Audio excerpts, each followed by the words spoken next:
1, 2, 3. Muffaletta.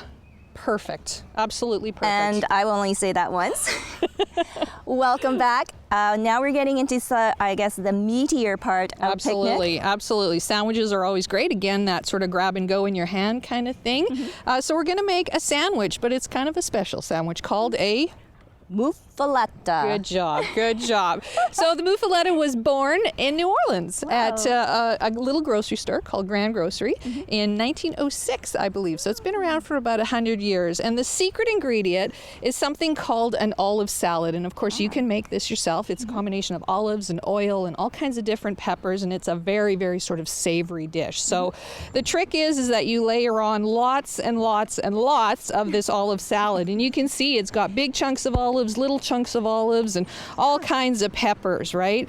So you spread both sides of your sandwich, and what you do, get yourself a beautiful Italian loaf or focaccia. You can do it on a round one. They're traditionally made on a round loaf, but you know what? If you can't find one, by all means, do it on a French loaf or anything like that, right? And then what you do is basically you just start layering in meats, and it's sort of traditionally like Italian cured meat. So we start with a little bit of Genoa salami, right? And you just start doing this. And if you go to New Orleans, what happens is the little grocery stores and delis and whatnot will make these in the morning. And then the great thing is that you let them sit. So when you do it at home, wrap it in plastic wrap, put it in the fridge and let it sit. So all those oils and juices from the olives go into the bread. And then when you go into the grocery stores in New Orleans, what they'll do is they'll cut you a wedge, right? You can buy the whole thing, but usually they cut you in a wedge. So we've got provolone cheese, and then we get into some more Italian meats. This is mortadella, which is kind of like, I guess you could say sort of like a bologna, right? And then we get into some mozzarella, and then we get into more Italian ham, and you just keep layering it, and you can make it as thin or as thick as you want, right? I've did sort of a double layer on these and let those sit overnight, and once you've had a muffaletta, you'll be craving it for next time. Fantastic. You are just such a genius. You know what?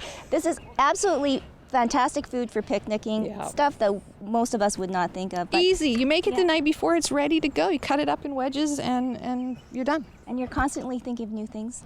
I'll try. I'll try for next time. Okay, all right.